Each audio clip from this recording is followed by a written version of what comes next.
Merci. Donc je vous propose de faire le tour, d'essayer de faire un petit tour de cette question vaste, sinon on en aurait pour des journées, et peut-être d'être relancé par moment par le président Bensoussan, et puis peut-être aussi de prendre le temps d'échanger, de répondre à vos questions s'il y en a. Voilà, écoutez, quand il y a plusieurs semaines, on a réfléchi avec Fabienne, avec le président Bensoussan, on me dit, écoutez, venir à Lille, d'abord, c'était un plaisir et un honneur, et particulièrement dans cette très belle synagogue et dans cette très belle communauté. Et en même temps, on s'est posé la question du sujet, plus je lançais, parce que je m'intéresse au sort de l'écrivain Boualem Sansal, parler de l'Algérie, mais il y a 6 semaines, 8 semaines, c'était vraiment pas le sujet. On n'en était pas à cette crise diplomatique, politique gravissime, cette escalade, qui vient illustrer finalement notre propos de cette réconciliation des mémoires. On a bien fait de mettre un point d'interrogation parce que, hélas, le chemin va être long, en tout cas, avec l'institution algérienne qui est l'État algérien. Il faut bien dissocier le peuple algérien qui est là-bas, qui est ici, bien sûr de ses éminences politiques et du parti politique qui dirige l'Algérie depuis 1962 de manière au moins autoritaire, si ce n'est dictatoriale, et de plus en plus. Et au fond, l'autre personne qui a lancé le débat, c'est Jean-Michel Apathy, qui vient avec cette polémique sur, vous l'avez entendu, les oradours par dizaines. Comment dire, poser le débat de la manière la moins pertinente et la plus scandaleuse politiquement. Et toute la, comment dire, toutes les mauvaises pensées de LFI se retrouvent concentrées dans cette expression d'oradour. Parce qu'au fond, qu'est-ce qui est gênant? Il y a eu des enfumades, il y a eu des choses absolument dégueulasses au moment de la conquête de l'Algérie. Pas de volonté d'extermination, ça, il faut le dire. Il y a eu des répressions terribles, on en parlera au moment de Sétif. Le colonialisme a fait son œuvre, et parfois tristement, pas toujours. Mais dire, on a fait des oradours par dizaines, c'est commettre 2 mauvaises actions au profit de la pensée de l'extrême droite française qui est représentée par M. Mélenchon. C'est hitlériser la France, donc abattre la France, c'est l'hitlériser, et c'est banaliser la Shoah, ou en tout cas cette dimension nazie.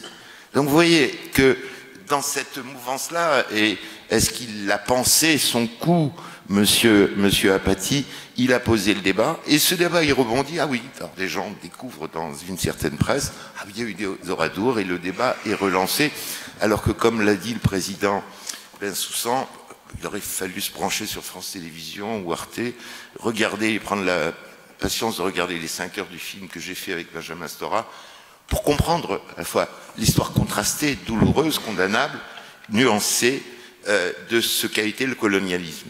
Ce film de 5 heures, je l'ai réalisé avec Benjamin Stora, avec qui j'ai eu il y a quelques années des débats assez forts. Lui-même a évolué sur ses positions. Disons qu'il est plus sensible aux thèses algériennes et plus à gauche que moi. Il a été plus longtemps trotskiste que moi.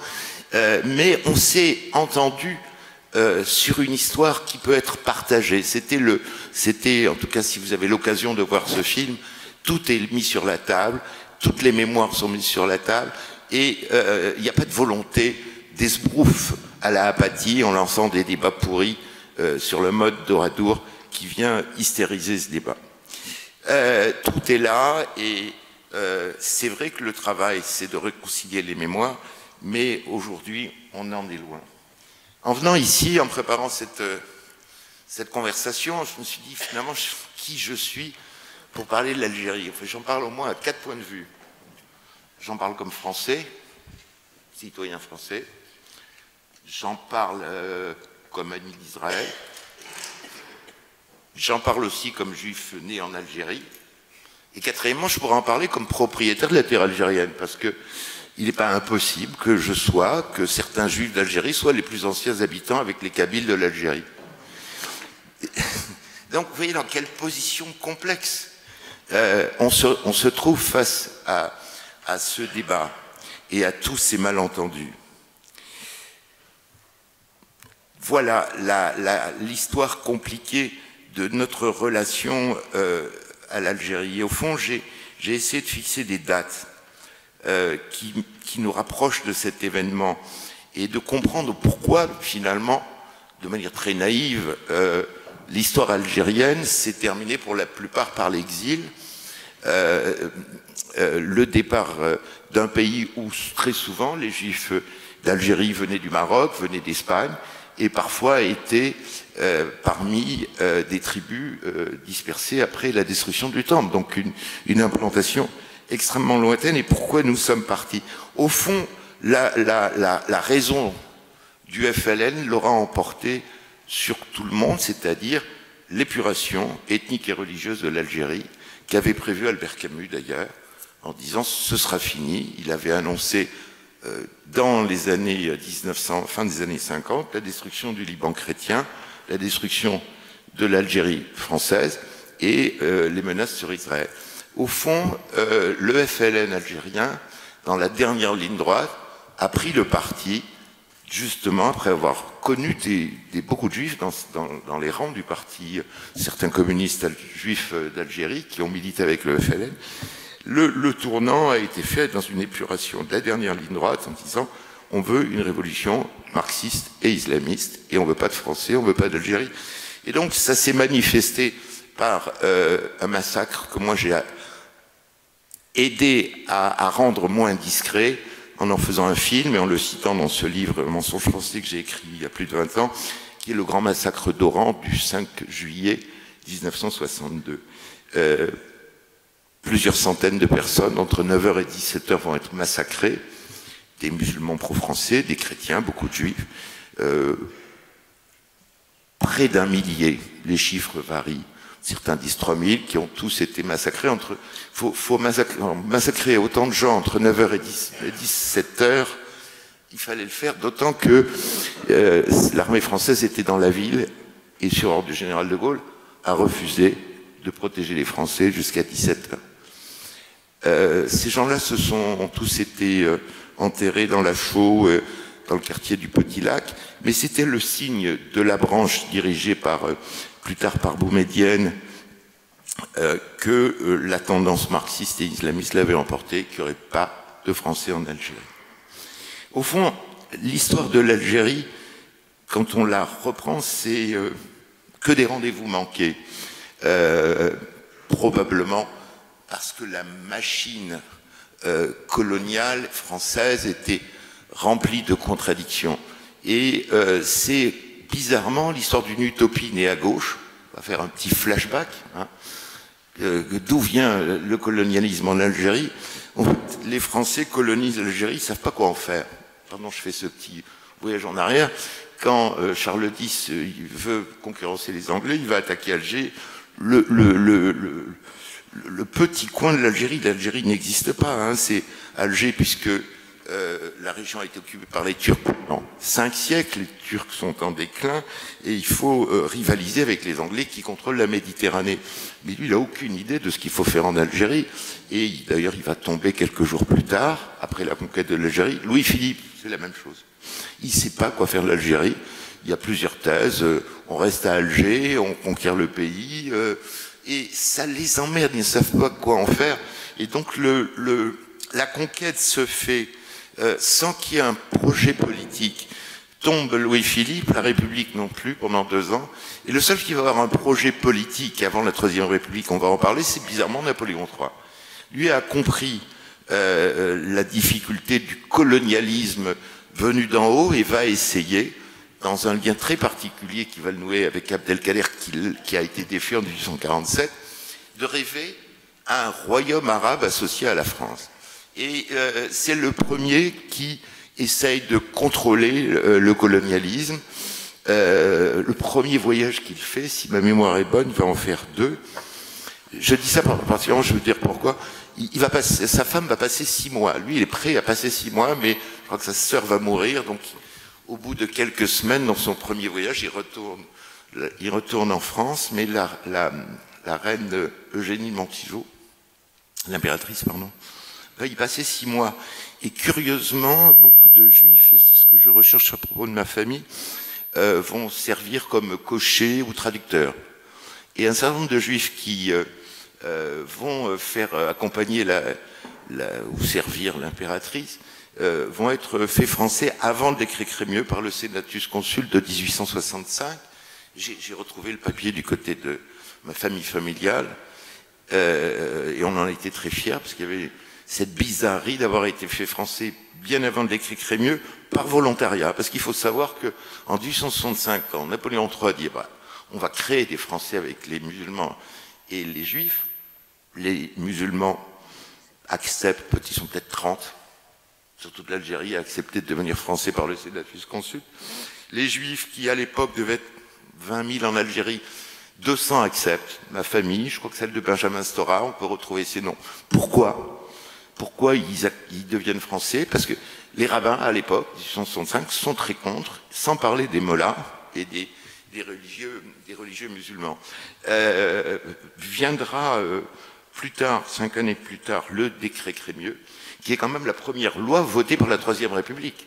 C'est-à-dire Crémieux, pressé de la faire.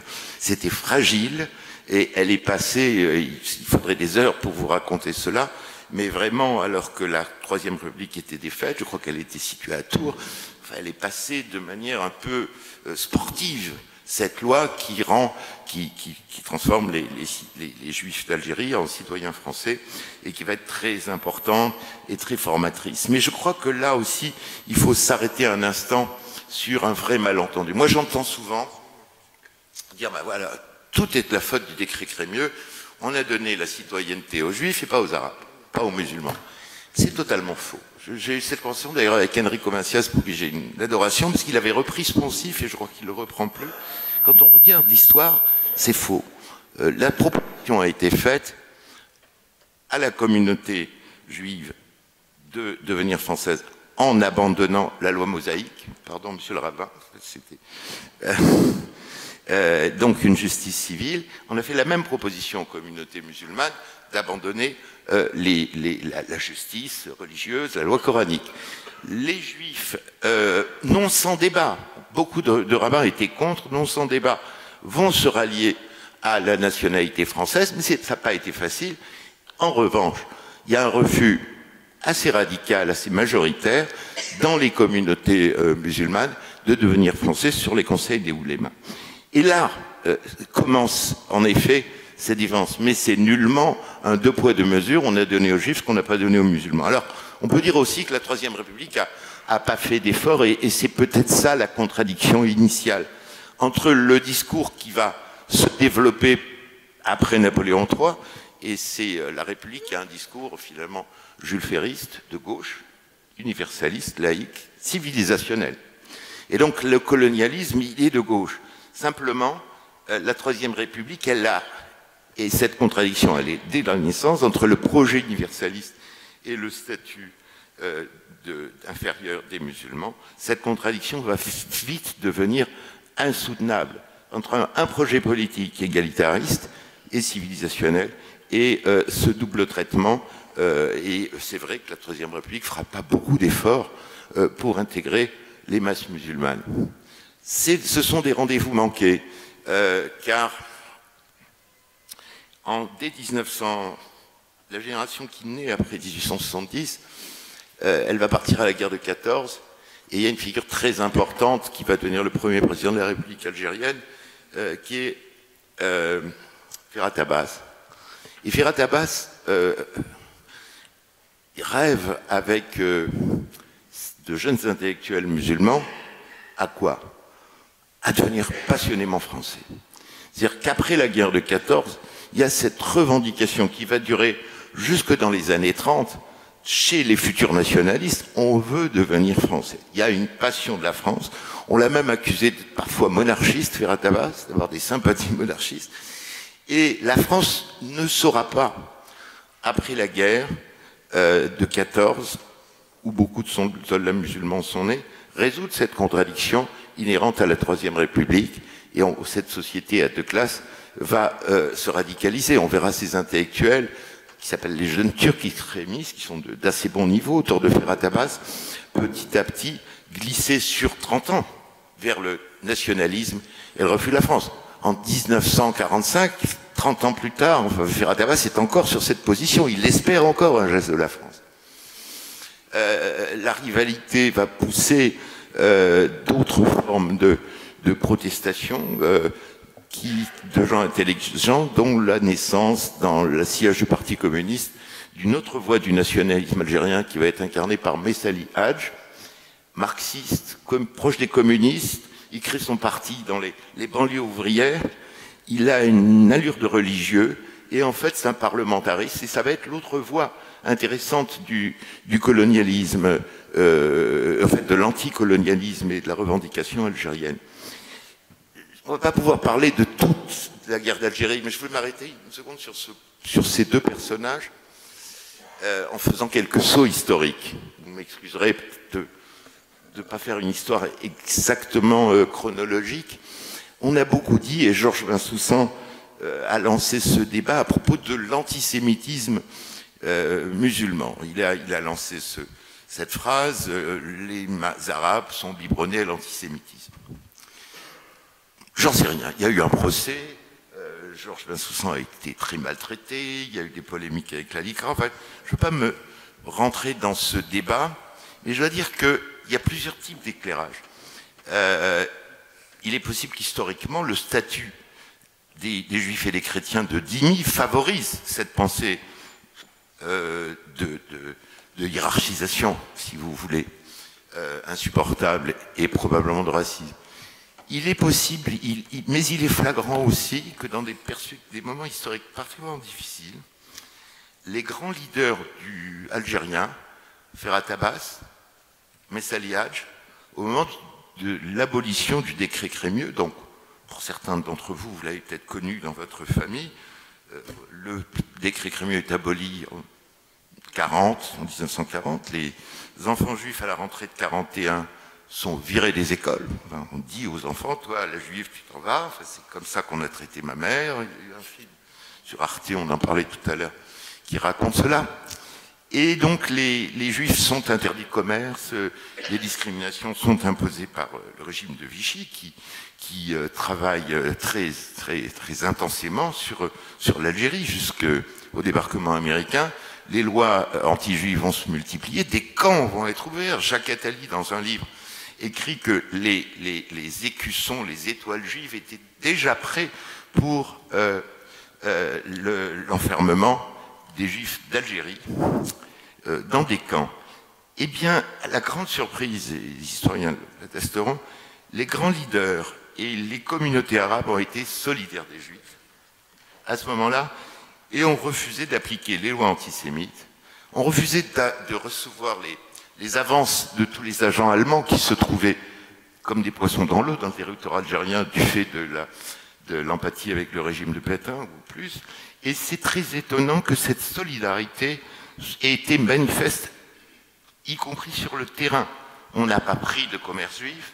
Il y a eu un respect assez important et très peu d'exceptions, alors que véritablement les nationalistes algériens étaient dragués par les Allemands de manière très importante. Une légion arabe, d'ailleurs, s'est constituée, qui est partie se battre, très minoritaire. 2 ou 3 dissidents du parti de Messali Hadj se sont retrouvés sur le front de l'Est. Certains sont revenus et se sont réengagés dans la libération du territoire algérien. Par exemple, le fameux massacre de Melouza, où tout un village d'Algériens messalistes a été assassiné, un Oradour. Ça a été commis par un chef FLN qui était un ancien nazi. Et on trouve dans l'œuvre de Boualem Sansal, en particulier dans son livre Le village de l'Allemand, trace de cette sympathie de certains nationalistes algériens avec le nazisme. Mais pour l'essentiel, c'est très frappant que malgré le constat de Georges Bensoussan, malgré le statut de dhimmi incontestable, l'antisémitisme ne s'est pas déchaîné entre 40 et 43, 44 contre les Juifs d'Algérie d'une manière assez solidaire. Moi, je veux dire que, par exemple, mon père, dans la ville de Tlemcen, avait plus de problèmes sur l'antisémitisme avec les héritiers les descendants de catholiques espagnols qui étaient très présents dans l'Oranie et à Tlemcen qu'avec les musulmans. Ça, c'est tout à fait pragmatique. Donc les rendez-vous manqués, je vous parlais de ces rendez-vous manqués de la République. L'autre grand rendez-vous manqué qui choque quand on visite et quand on éclaire ce passé, c'est cette histoire incroyable qui aurait pu construire un destin différent, dont va rêver Albert Camus, on en parlera. C'est 1936, quelques années, 18 ans après que Ferhat Abbas réclame plus de France. Les socialistes arrivent au pouvoir, le Front populaire, et l'ancien gouverneur d'Algérie, monsieur Violette, Maurice Violette, un humaniste, décide, en accord avec Blum, de faire une loi pour donner la nationalité française à 20 000 Algériens, des notables, des anciens combattants, etc. Le scandale est tel, par la mobilisation de l'extrême droite algérienne, des maires qui montent à Paris, etc., que 20 000 personnes sur plusieurs millions, que le gouvernement Blum va avoir peur de déposer le projet de loi. Il ne sera même pas présenté. Et il faut lire le texte absolument déchirant d'Albert Camus, dont c'est le premier acte politique. Il est très jeune, il soutient cette réforme qui ouvre la porte, enfin, même petitement, à l'égalité. Et l'amertume, tout ça parce que l'abbé Duval, qui était un alcoolique notoire et un antisémite patenté, maire d'Oran, est allé plaider au Beauvau à l'époque, etc. En fait, tous les notables d'Algérie se sont mobilisés sur cette petite réforme qui aurait pu tout changer. Les rendez-vous, et pendant ce temps, Ferhat Abbas et certains nationalistes intelligents continuent à réclamer cette égalité. Vient la guerre de 45, et là ils espèrent encore, comme après la guerre de 14, ils espèrent que la France va ouvrir la porte, tandis que les jeunes loups derrière Ferhat Abbas et Messali, qui commencent à se faire vieux, deviennent impatients. Et cette impatience se manifeste par la manifestation du 8 mai 1945, où une partie des révoltés algériens décident de lancer une attaque contre la France. Et c'est le fameux événement de Sétif qui, là, va rendre les choses absolument insupportables. C'est-à-dire qu'il y a vraiment une volonté d'égorger, de faire un pogrom, en tout cas chez les Européens. On tue plus d'une centaine de personnes dans la rue. Ça a été documenté dans ce film. Mais en revanche, la répression française, il y a un ministre de l'armée, je crois, ou de l'air, qui est communiste. C'est les communistes qui sont au gouvernement. La répression est féroce. Alors, je ne sais pas si Paty a raison, mais là, la répression de Sétif va être terrible. Et il va être un bain de sang qui va séparer à jamais les communautés et faire émerger, finalement, une génération de gens qui vont choisir la révolution, le marxisme, l'islamisme, pour dégager les vieux cons, que sont devenus pour eux Ferhat Abbas et Messali, qu'ils vont mettre au rencard. Et c'est cette génération de 1954 qui va faire cette révolution. C'est-à-dire que la France, par sa procrastinisation ou sa volonté de ne pas avoir de dialogue, a échoué à avoir des réformateurs comme Messali ou Ferhat Abbas, et va avoir en face d'elle des tueurs, des terroristes et des assassins. Je veux dire que les jeunes loups qui arrivent, ils veulent rompre avec la France et adopter la terreur à l'égard des civils. C'est la grande différence avec les autres mouvements de décolonisation. Les Viet Cong ne tuaient pas des civils. La logique politique qui va être à l'œuvre au sein du FLN, il y avait d'autres possibilités pour le nationalisme algérien. C'est en effet une voie militariste, une voie sanguinaire, une voie qui n'est pas politique et qui va se solder par ce cycle de attentats, répression dans un mouvement terrifiant de 54 à 62. En 1950, fin 1955, Camus sort de sa réserve, il voit venir le drame, parce qu'il a compris, lui en philosophe, que la terreur, le terrorisme, c'est l'impasse absolue.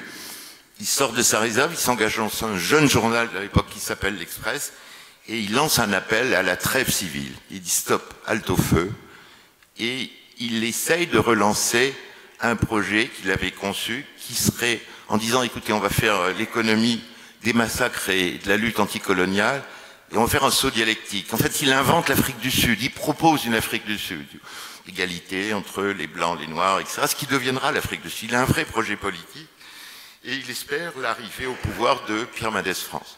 Et c'est vrai qu'à ce moment-là, fin 55, on a, le mois d'après, il y a des élections, on annonce un triomphe de la gauche. Est-ce que ce sera Mendès France, est-ce que ce sera Guy Mollet?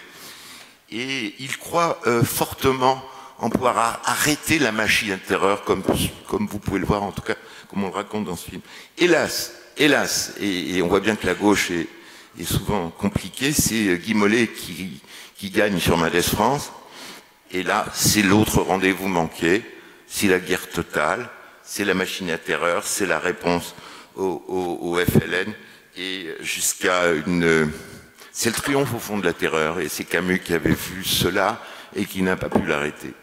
Et au fond, d'autres chemins étaient possibles quand on voit le point d'arrivée, ce point de haine, ce point de contradiction, ces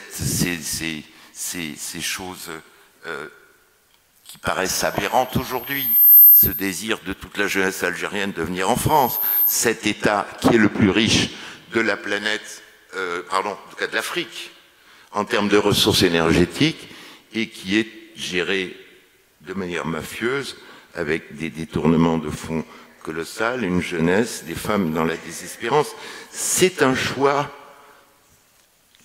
qu'a fait la France aussi, en ne voulant pas bien conduire la décolonisation, en refusant les interlocuteurs qui tendaient la main, Ferhat Abbas, Messali dont on a parlé, en laissant les totalitaires marxo-islamistes du FLN diriger, puis De Gaulle arrivant au pouvoir en étant impatient, aussi impatient que M. Trump. De Gaulle voulait dégager. Il allait mourir, son frère venait de mourir. Il y a une sorte de précipitation du génial général de Gaulle du 18 juin à mal gérer cette période de 1958 à 1962, et qui, si vous avez vu le film, on comprend l'errance de Gaulle. Il arrive comme Trump en disant « je vais régler ça en une année », et puis il est perdu par cette machine. Il n'arrive pas à comprendre, il fait plusieurs discours successifs, pour ceux qui s'en souviennent. Il refuse de parler avec le FLN, puis il accepte la paix des braves. Et de concession en concession, de négociation en négociation, il ne prendra pas le temps, ou peut-être ne l'a-t-il pas, de faire la bonne sortie d'Algérie. Il y avait pourtant autour de lui des gens qui réfléchissaient beaucoup à cette décolonisation, même s'ils étaient hostiles, en particulier Michel Debré, qui avait été son Premier ministre, et qui lui avait été très pro-Algérie française, mais qui s'était fondu finalement à la décision du général de Gaulle, et qui lui avait demandé 10 ans. 10 ans pour sortir de la colonisation et pour transmettre à des élites algériennes démocratiques le pouvoir. L'autre rêve qui a été caressé jusqu'au bout, qui aurait changé la face de la France et de l'Afrique, et c'était le projet du Sahara-Lac. Au moment de la négociation d'Évian II, Olivier Guichard et Michel Debré tenaient au projet qui était une copropriété pour 50 ans du Sahara, qui transformait la France en puissance énergétique pour les 50 ans à venir. Le projet était très avancé. L'idée, c'était une copropriété avec l'Algérie et des États associés qui en auraient bénéficié, tous les États subsahariens. Projet très développé, beaucoup d'études, etc. Ce projet-là était sur le point d'aboutir. De Gaulle, pressé, on ne s'arrêtera pas sur les négociations des accords d'Évian II, va tout lâcher. De Gaulle est pressé, De Gaulle dégage, c'est son expression, et finalement va laisser dans les mains du pouvoir algérien le sort des Français qui tous partiront, alors qu'on estimait que 15%, 20% du million de Français rentreraient. Ils vont rentrer à 95%. C'est-à-dire dans les conseils des ministres de mai, alors que l'exode est en juin, on dit on attend 200 000 personnes, ils vont être 1 million. Et rien n'est préparé. Et De Gaulle, dans ce conseil des ministres de mai 62, dit surtout pieds noirs, comme c'est tous des voyous, on va les mettre dans le nord de la France. Il interdit qu'on les mette dans le sud de la France. Non mais c'est à ce niveau-là. Les préfets reçoivent des instructions qui ne vont pas tenir longtemps. Moi, j'ai eu la chance d'arriver à Nice. Vous êtes né à Lille. C'est assez hallucinant. D'ailleurs, les Pieds Noirs sont reçus par Gaston Defferre, maire socialiste, par des insultes. Donc, à l'heure où on a des cellules psychologiques pour le moindre P, ce peuple-là a été maltraité, sans parler des harkis. Alors ça, c'est l'histoire cachée. Moi, quand j'ai sorti ça il y a 20 ans, on m'a dit que j'étais d'extrême droite. C'est à la mode, hein, dès qu'on dit certaines vérités, on est d'extrême droite. Parce qu'en fait, la cause harki, personne ne voulait en parler. Enfin, 75 000 assassinés. 75 000. Les plus fous, les Pieds Noirs, parfois exagèrent, disent 200 000, et les gens de gauche disent 30 000. Non, 75 000 assassinés. Hein, entre juin et début 63. Dans le silence, l'indifférence de la France, pire, des télégrammes punissant les officiers qui sauvent les harkis sont envoyés par M. Mesmer, qui est mort avant qu'on l'inculpe de crimes contre l'humanité. C'est-à-dire que les télégrammes existent. 2 bateaux chargés de harkis se retrouvent dans cette époque-là au port d'Alger, on doit être en juin, des centaines de harkis vont partir, les FLN arrivent, on demande aux officiers français de ramener le bateau, on ramène le bateau, on descend les harkis, ils sont tous exécutés sous le regard et l'indifférence des soldats français. Donc c'est aussi ça, le dégagement de l'Algérie et des scènes, hélas... Alors, qui est le salaud? Qui a raison? Il est évident que le colonialisme n'est pas une politique supportable, acceptable, mais qu'elle n'est pas le nazisme. Il faut que les choses soient mises à leur place. Il y a eu des atrocités qui se posaient dans la logique coloniale. Il y a eu des logiques coloniales bien plus terribles, d'ailleurs, les Belges, les Anglais, etc. Et en même temps, dans un projet assez naïf et contradictoire de civilisation. On avait les deux. Dans ce film, vous avez peut-être vu, un des intellectuels, qui est maintenant journaliste à TV5, qui est né dans un village déplacé, il dit « La France m'a tout pris, la France m'a tout donné. La France m'a appris à lire ».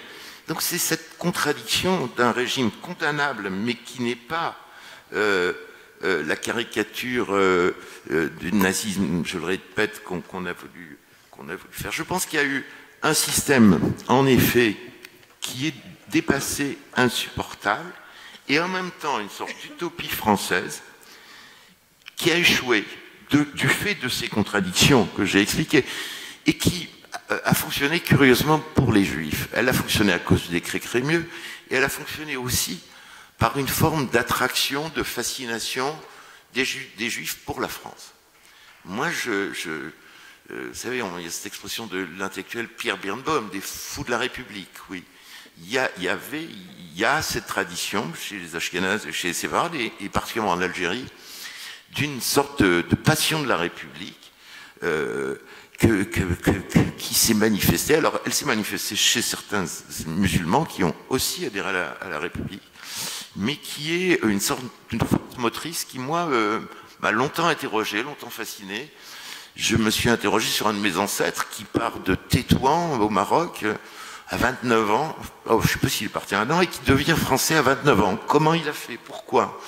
Et cette force d'attraction de la République, elle a été à la fois un cadeau et une souffrance. Un cadeau pour l'intégration, pour la rencontre avec la France, et en même temps imaginer une souffrance moins terrible que la Shoah pour ces Juifs d'Algérie qui se sont vus renvoyer des écoles du jour au lendemain.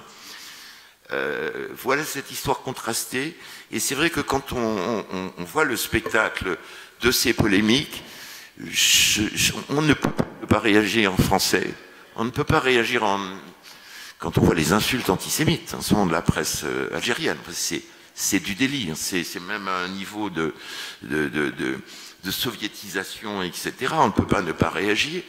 On ne peut pas trouver, finalement, c'est injuste de ne pas pouvoir retourner sur la terre de ses ancêtres. Moi, j'ai colonisé personne. Nous n'avons colonisé personne. Et en tout cas, un regard de citoyen pour qu'au moins la démocratie existe pour le peuple algérien, pour les femmes algériennes, pour la jeunesse algérienne. Je veux dire, on a une prison en face qui nous insulte, et c'est une part de notre histoire. Voilà, j'espère que je ne vous ai pas trop baladé de date en date. Tant de choses à dire, on pourrait rester des journées entières, mais je préfère, si vous voulez, qu'on échange, si vous voulez bien, Président, si vous avez des questions.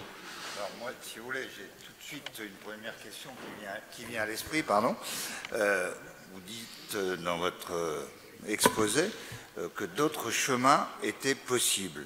Bon, très bien, mais on va se projeter à aujourd'hui. Peut-on réellement, aujourd'hui, réconcilier d'abord les mémoires et, à travers les récits historiques qui restent encore plus ou moins divergents, on le voit de la part de certains journalistes d'ailleurs, et d'autres de la Méditerranée, quels sont les principaux obstacles d'après vous? Et peut-on, vous le marquez sur votre conférence, réconcilier les mémoires? Question difficile, hein, mais c'est... Voilà. Écoutez, moi je pense, alors, avec les autorités algériennes de ce gouvernement autoritaire, je pense qu'il n'y a pas de possibilité de réconcilier les mémoires aujourd'hui, pour une simple raison, c'est que l'identité algérienne, elle est aujourd'hui, pour le meilleur ou pour le pire, fondée sur la détestation de la France et sur ce que Macron appelle dans sa phase de droite la rente mémorielle. Quand sa phase de gauche, il parle de crimes contre l'humanité. Il est capable de dire à peu près la ligne LFI et la ligne valeurs actuelles en peu de temps.